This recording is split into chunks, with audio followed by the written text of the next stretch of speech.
Pai eterno, nós invocamos o Teu nome para que ilumine nossa mente na exposição da Tua sagrada palavra e o nosso coração seja, ó Deus, humilde e se incline diante da Tua palavra poderosa, Tua palavra viva e eficaz.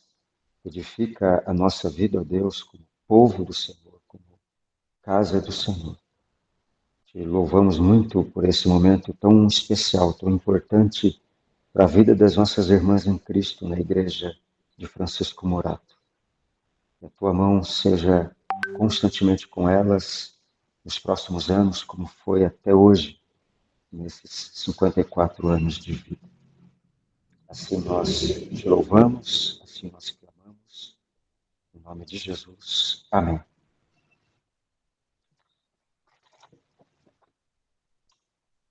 Um rapaz disse para sua noiva: ó, querida, eu te amo tanto que morreria por você. A noiva reclamou, dizendo: ô Haroldo, você só fala e nunca faz. Se o amor entre um homem e uma mulher exige provas, o amor entre irmãos também exige. Ponto de partida para esta mensagem, o amor entre os povos, o amor entre irmãos, é o Evangelho de João, capítulo 11, versículo 36.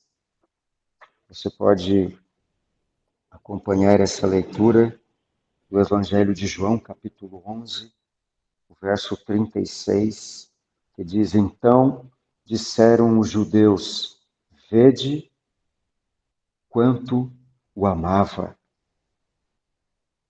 Esse texto está situado no momento em que Jesus acompanhou Marta e Maria até próximo do sepulcro de Lázaro, depois de 4 dias que Jesus foi notificado sobre a doença grave de Lázaro, e então chegou ali, aos olhos de muitas pessoas, atrasado, mas na perspectiva de Deus, chegou no momento certo, e os discípulos judeus viram então, naquele momento, o quanto Jesus amava o seu amigo Lázaro, as suas irmãs Marta e Maria. E esse texto inspira o meu coração para pensarmos sobre o amor entre irmãos, porque, claro, Lázaro não era o irmão de sangue de Jesus, mas na perspectiva da carta aos Romanos, capítulo 8, verso 28, e também da carta aos Hebreus, capítulo 2, verso 11, Jesus é o nosso irmão. Diz a carta aos Hebreus que Jesus não tem vergonha de nos chamar de irmãos. Então, nesse sentido, Lázaro era o irmão de Jesus. Jesus demonstrou um grande amor por Lázaro, e esse amor de Jesus nos inspira no nosso amor uns pelos outros. O amor entre irmãos. Quais os deveres do amor entre os irmãos? Quais os deveres entre o amor? Quais os deveres do amor entre os povos? A igreja deve proclamar o evangelho para que os povos ouçam o evangelho e aqueles que se entregam ao evangelho, que confiam em Jesus, se tornem, então, parte da grande família de Deus, se tornem irmãos e irmãs. E quais são os deveres do amor entre os irmãos a partir desse amor de Jesus pelo seu amigo e irmão Lázaro? O primeiro dever é que o amor deve ser presencial. Os judeus disseram: vede o quanto o amava. E viram o quanto Jesus o amava, porque Jesus se fez presente naquele momento de luto das irmãs de Lázaro, Marta e Maria. Jesus se deslocou de uma cidade para outra, e o amor deve ser sempre presencial. O amor não pode ser ausente de forma nenhuma. Jesus não escondeu o quanto ele amava Lázaro, Marta e Maria. Jesus, de fato, marcou presença num momento extremamente difícil daquela família tão querida de Jesus. Este amor de Jesus pelo seu amigo irmão Lázaro é paradigmático, isto é, canônico, isto é, um padrão do nosso amor para com os irmãos. Eu pergunto, qual é o nosso padrão para amarmos uns aos outros? É este amor de Cristo por nós. João capítulo 15, verso 12, diz que devemos amar uns aos outros como Cristo nos amou. O amor de Cristo por nós é o padrão para amarmos uns aos outros. E esse amor de Cristo por nós nunca é um amor ausente, sempre é um amor presente na nossa vida, em toda e qualquer situação em que nós passamos. Gálatas capítulo 5, verso 22 diz que o amor é fruto do Espírito Santo na nossa vida. Então, minhas irmãs, vejam que o amor é mandamento de Cristo, mas é também fruto do Espírito Santo na nossa vida, mas é também o dom supremo, de acordo com a primeira carta aos Coríntios, capítulo 13. Por isso nós chamamos a atenção para esse texto em que Jesus demonstra o quanto ele amava aquela família. O amor presencial não deve ser exibicionista, ostentador, mas deve ser um amor sem hipocrisia, como diz a carta aos Romanos, capítulo 12, verso 9. O amor é presencial, mesmo sendo remoto, parece até uma contradição. Como pode um amor ser remoto? Como o amor pode ser presencial, mesmo distante? Jesus amava Lázaro, mesmo longe dele. Estava na Judéia antes de se deslocar para a cidade de Lázaro. A distância geográfica, minhas irmãs, não esfria, não enfraquece, não diminui o amor que devemos ter uns pelos outros. Antes, a distância deve inflamar o nosso amor, deve motivar cada vez mais o nosso amor uns pelos outros. O poeta inglês William Shakespeare dizia que quem não mostra o seu amor, na verdade, não ama. Cristo mostrou o seu amor por nós. João capítulo 3, 16 diz: porque Deus amou o mundo de tal maneira que deu o seu Filho unigênito. Carta aos Romanos capítulo 5, verso 8 diz: mas Deus prova o seu amor para conosco, pelo fato de ter Cristo morrido por nós, sendo nós ainda pecadores. Portanto, Deus nunca deixou de mostrar, de visibilizar o seu amor por cada um de nós. E dessa maneira também nós devemos visibilizar, demonstrar o nosso amor uns pelos outros. O nosso amor deve ser presencial. Vivemos uma época de distanciamento, de isolamento, em que nós temos que explorar essas ferramentas que nós temos às mãos para comunicar o Evangelho, para cultuarmos a Deus, mesmo à distância, mas isso não implica que o nosso amor é ausente de forma nenhuma, mesmo longe umas das outras, o amor sempre deve ser presencial, sempre deve ser presente na vida, na casa, na igreja local. O segundo dever do amor entre os irmãos é comungar dos sentimentos dos irmãos.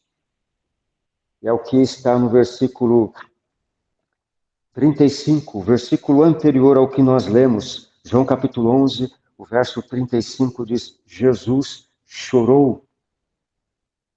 Jesus não apenas foi presente na vida das irmãs de Lázaro, Marta e Maria, naquele luto que elas estavam vivendo, mas também Jesus comungou dos sentimentos das irmãs de Lázaro, sentimentos de tristeza, de solidão.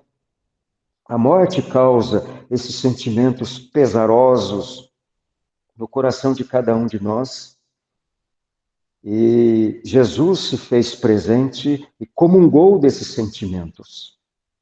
O versículo 35 do Evangelho de João, capítulo 11, é o menor versículo da Bíblia, mas expressa uma grande mensagem, expressa a grande humanidade de Cristo, expressa a grande compaixão de Cristo por nós.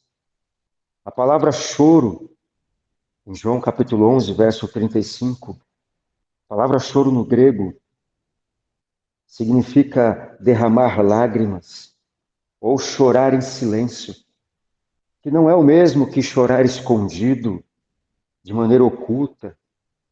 Jesus derramou lágrimas e os discípulos de judeus e as irmãs de Lázaro presenciaram e viram isso. A palavra choro no versículo 35 é diferente da palavra choro no versículo 31. No versículo 31, o significado é chorar em voz alta. Mas já no versículo 35, nós temos esse comungar dos sentimentos entre os irmãos. Jesus não se omitiu, Jesus não se eximiu de comungar dos sentimentos daquelas mulheres que estavam sofrendo muito, muito com tudo que elas estavam vivendo com a morte de Lázaro. O choro de Jesus prova a sua humanidade real, não fantasiosa. A humanidade de Cristo é verdadeira, é transformadora, é contagiante. O choro de Jesus é humanizador. Por que não dizer o choro de Jesus também é consolador? Nós somos consolados pela humanidade de Cristo. O que é comungar para você? Comungar é partilhar, é ter comunhão.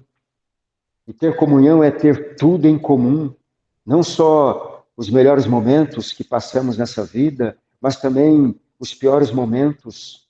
Não só a alegria, mas também a tristeza. Ter comunhão é se envolver inteiramente uns com os outros, nessa grande família, que é a família de Deus, que é a igreja de Cristo. Gramaticalmente, o amor é um substantivo abstrato, mas existencialmente, o amor deve ser uma ação concreta, um verbo concreto. O amor deve partilhar dos sentimentos de alegria, mas também de tristeza. Nós sentimos que somos muito amados quando alguém chora conosco, quando alguém se faz presente em um momento difícil da nossa vida. Nós nos sentimos muito amados quando alguém também ri, se alegra com a nossa vida, a nossa conquista, nosso sucesso, a nossa vitória. O mundo chora as mortes nessa pandemia. O Brasil chora os seus mortos. Quem não partilha do sofrimento alheio não comunga da humanidade de Cristo. Quem não comunga da alegria e da tristeza dos irmãos não torna visível o seu amor na família de Cristo. Nós somos desafiados a tornar visível o nosso amor, comungando uns com os outros dos mesmos sentimentos. Na peça teatral de Eurípides, chamada Hipólito, a deusa Diana respondeu que não derramaria uma só lágrima pelo sofrimento cruel que Hipólito atravessava. Jesus, ao contrário, não poupou uma lágrima sequer por nós.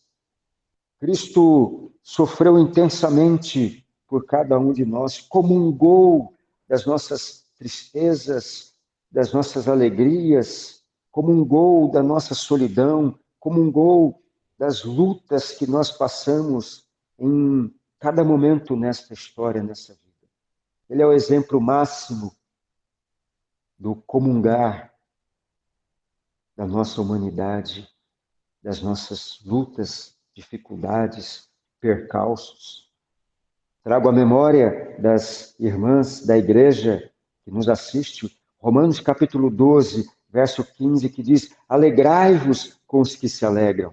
E hoje é um dia de muita alegria pelos 54 anos desta SAF, dessas irmãs tão queridas, tão amadas.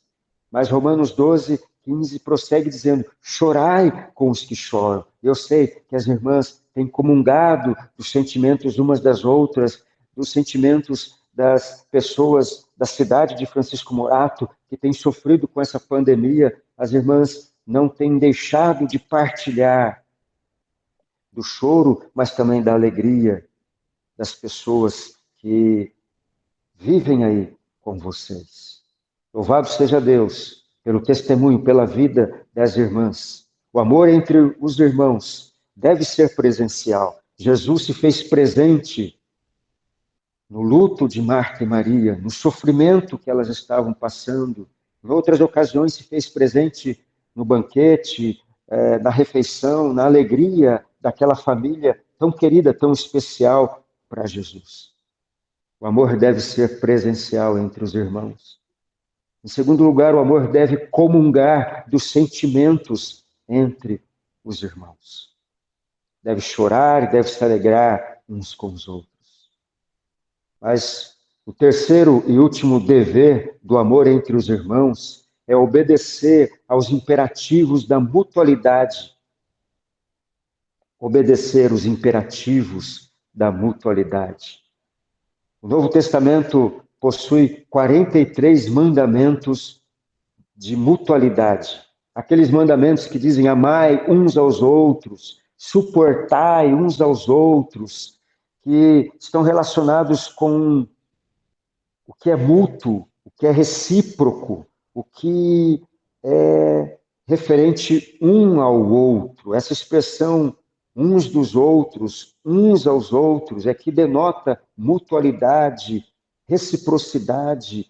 Então, há 43 mandamentos de mutualidade no Novo Testamento.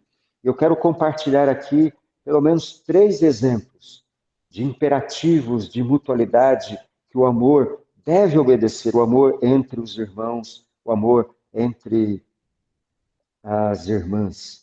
Primeiro exemplo, Romanos capítulo 15, verso 7, que diz: portanto, acolhei-vos uns aos outros, como também Cristo nos acolheu para a glória de Deus. Não há seletividade no acolhimento. O primeiro imperativo aqui, como exemplo, é acolher uns aos outros. O amor deve acolher, sem fazer acepção de pessoas, sem ser seletivo, sem acolher uns em detrimento de outros, sem beneficiar uns em detrimento de outros. O amor deve ser, então, de fato, acolhedor, porque Cristo nos acolheu, Deus nos acolhe em Cristo Jesus, e nós devemos estender esse acolhimento para outras pessoas, à medida que vivemos e proclamamos o Evangelho, para que elas também se tornem parte da família de Deus, irmãos e irmãs em Cristo. Sem acolhimento, essas pessoas terão dificuldade de se aproximarem e de ouvirem a palavra do Evangelho na nossa vida, na nossa história. O acolhimento, então, chama essas pessoas para perto da comunidade da nossa vida, como Cristo acolhia os pecadores, como Cristo acolhia os seus discípulos, assim também devemos acolher uns aos outros. O exemplo número 2 do imperativo de mutualidade está na primeira carta aos Coríntios, capítulo 12, verso 25, que diz: para que não haja divisão no corpo, pelo contrário, Cooperem os membros com igual cuidado em favor uns dos outros. Cooperação é um outro exemplo de imperativo de mutualidade. O amor deve cooperar uns com os outros. O amor que coopera contra já não é amor, já não é cooperação, é competição. Isso não agrada a Deus, não edifica a família da fé, o corpo de Cristo. Nós sabemos que as irmãs, ao longo de 54 anos, são cooperadoras e não competidoras. A competição nasce de um coração vaidoso, de um coração ganancioso por status, por visibilidade, por recompensas e glórias humanas, por louvores meramente humanos, mas a cooperação nasce de um coração genuinamente transformado pelo Evangelho de Cristo. A cooperação é reflexo do amor de Deus em nosso coração.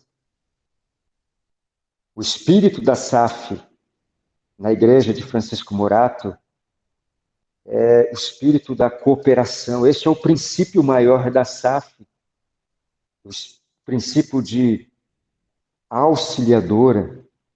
As mulheres no corpo de Cristo são verdadeiras auxiliadoras competentes, capacitadas para o crescimento da igreja local. O que seria da igreja local sem as irmãs, sem a SAF, sem esse espírito de cooperação das irmãs umas com as outras? Nós ouvimos e vimos os vídeos, irmãs agradecendo por essa amizade tão edificante, transformadora entre as irmãs na SAF, nesse tempo de 54 anos. Então, louvado seja Deus pela vida das irmãs, pela cooperação das irmãs. O terceiro e último exemplo de imperativo de mutualidade, que é um dever do amor obedecer esses imperativos. O terceiro exemplo está na carta aos Gálatas, capítulo 6, verso 2, que diz, Gálatas 6, verso 2, levai as cargas uns dos outros, e assim cumprireis a lei de Cristo. Que lei é essa? É a lei do amor. E o que é carga? O termo grego, nesse texto, para carga, é um peso, é algo que dificulta a nossa caminhada. A carga pode ser as nossas fraquezas, pode ser a nossa imaturidade em relação à liberdade cristã, conforme Gálatas capítulo 5, verso 13, demonstra que a liberdade cristã não pode ser usada como pretexto para uma irresponsabilidade. O amor é responsável, o amor é moderado, o amor é maduro. E nós, como cristãos, devemos caminhar para a maturidade cristã, exercitando o nosso amor uns pelos outros, levando as cargas uns dos outros. Ao invés de aumentarmos as cargas uns dos outros, devemos aliviar as nossas cargas. Devemos, de fato, trazer uns para os outros alívio, inspirados no amor de Cristo Jesus. E aí eu pergunto, qual é a sua carga, minha irmã, meu irmão? Quem já levou a sua carga em algum momento de transtorno na sua vida e fez muita diferença para você? Você está levando a carga de quem hoje? O amor nos leva a sermos sensíveis, a sermos atentos àqueles que estão com pesos e mais pesos sobre o coração, sobre os ombros, e o amor então nos faz se aproximar dessas pessoas e ajudá-las a levar as suas cargas, a termos paciências com as fraquezas, com as falhas, com as dificuldades uns dos outros, na comunidade local, na vida em família. Somos imperfeitos, não somos melhores do que ninguém, não somos superiores a ninguém. Somos fracos, somos dependentes da graça sustentadora do nosso Deus. Assim como Deus nos presta o seu auxílio, assim como Deus leva o nosso fardo e as nossas cargas, assim também nós devemos ajudar uns aos outros a levar as suas cargas. Dizem que nós estamos no meio de uma corrida pela vacina. Muitas pessoas estão ansiosas e apreensivas para serem vacinadas contra a Covid. Eu pergunto, será que existe uma vacina contra o mau humor? Será que existe uma vacina contra a falta de amor? Sim, existe. E esta vacina não é aplicada na veia, essa vacina não é aplicada no braço, essa vacina não é aplicada na perna, essa vacina é aplicada no nosso coração pela palavra de Deus, pelo Espírito Santo. Essa vacina é a palavra de Deus, essa vacina é o Evangelho, é o próprio Cristo, é o Verbo de Deus. E essa vacina já foi aplicada em você, minha irmã, já foi aplicada em mim, pela graça de Deus. O nosso coração já foi vacinado com o amor de Deus, de modo que nós podemos amar uns aos outros e podemos e devemos proclamar o Evangelho para as pessoas através das missões, através da nossa vida, para que mais e mais pessoas ouçam a palavra de Deus e assim também sejam integradas a esta grande família, a família de Deus. O amor entre irmãos. Quais os deveres do amor entre irmãos? O primeiro dever é presencial. O amor deve ser presencial, nunca pode ser um amor ausente. Amor que é ausente não é amor. Cristo foi presente no luto das irmãs de Lázaro, Marta e Maria. O segundo dever do amor entre irmãos é comungar dos sentimentos dos irmãos. Jesus chorou com Marta, com Maria, pela morte de Lázaro. Chorai com os que choram, alegrai-vos com os que se alegram. Terceiro dever do amor entre os irmãos é obedecer os imperativos da mutualidade. Eu citei 3 exemplos de imperativos da mutualidade: acolhei-vos uns aos outros, cooperai-vos uns com os outros, levai as cargas uns dos outros. Mas há 43 imperativos de mutualidade. Eu apenas compartilhei esses 3 imperativos. E que Deus nos ajude a crescermos cada vez mais nesse bendito amor de Cristo por nós.